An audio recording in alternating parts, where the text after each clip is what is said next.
think it was a nice presentation that I missed completely. And the reason is that you really rush through the presentation of the product itself. I really couldn't get it. What is that you are selling? So if I missed that point, all the rest is a waste of time. You should really present what is the product, give the time we need to really understand it, and just after that, move on. Yeah, I think it's quite interesting. There is a huge market, there's no doubt, for people with allergies.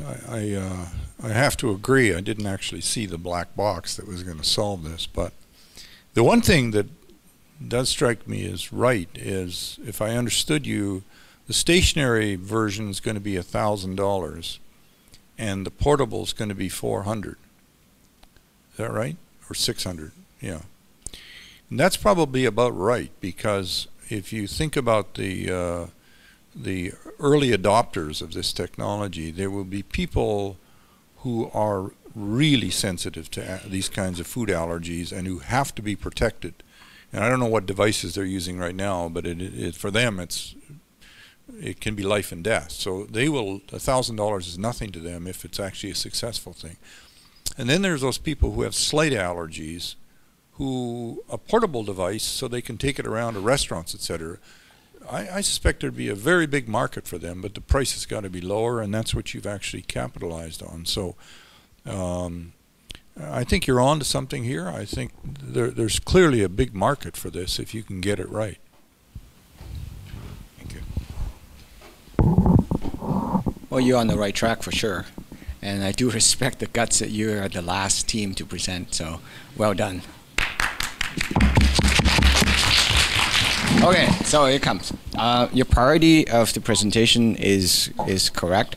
You did not spend enough time on the product itself, which is okay. You define the market potential very well, and you zero in on the on really truly the North American market and the European marketplace. So that's good. Regardless, you treat this as a medical device or a wellness healthcare device, you do need the endorsement, quote unquote, or sponsorship of healthcare professionals to validate it. You also need to look at the quality control and the ISO manufacturing standard so that you be able to move into that marketplace. So you're walking a fine line, whether it will be considered as a medical device or a wellness device, or just something is a purifier. So that need to be clear.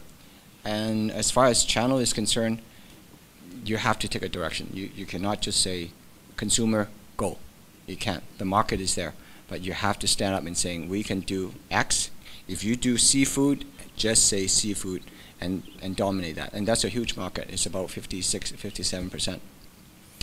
Peanut butter and peanuts also is a very good market. Now, even though it's smaller, but it's death-threatening. So you may want to go after that one as well, because that's easily identified as peanut and peanut butter. That's easy. Seafood, now you talk about shell, no shell, red tie, no tie. So anyway, just a couple of considerations. First of all, yeah, like a lot of groups, stay away from the loan. You know, if you're going to get in bed with an investor and build a company, I mean, find a partner willing to take all the risk and all the downside with you. Don't worry about loan. Number two is you guys did a really nice job, by the way, of finding a pain. I think all you guys actually did a wonderful job of finding a real pain and trying to build a business within this pain. I think that's the germination of all great ideas. We all know there's no black box. We all know this product doesn't exist today. So I'm just going to tell you where you could have perpetrated the lie a little bit better. Is you probably could have staged it in, right? Like I think along the lines with Ben, you probably could have said, I thought you sprayed sort of your sales strategy a bit. We're going to go drugstores, we're going to go doctor's offices, we're going to do all this, and we're going to sell it through all that. I think you might have just got greedy, and you could have just said, listen, we're going to introduce, you know, the peanut sniffing technology first. You know, the primary pain point is schools, because, you know, kids are the primary allergens in that category. That's where most of the risk is. You know, you could have staged it in, I think, a lot better. But you guys started to do that. You had some differentiated pricing, and you had portable versus stationary. The other business issue you might have addressed is just, is there a way to offload the liability? As someone who, dies with this in their hand showing it was safe, who manages? That might be a problem for you downstream. But anyways, yeah, I think instead of telling the broad story, I think you just might have taken it apart a little bit better and told, the several micro stories. Because I don't think you will be selling, when this technology hits the market in 2062, you won't be selling the fully integrated product, right? I think you'll stage it in. You'll solve the peanut issue first, the seafood issue second, and they'll address different channels in different places. So you could have deconstructed it and then sold us on the nearer term stuff, maybe.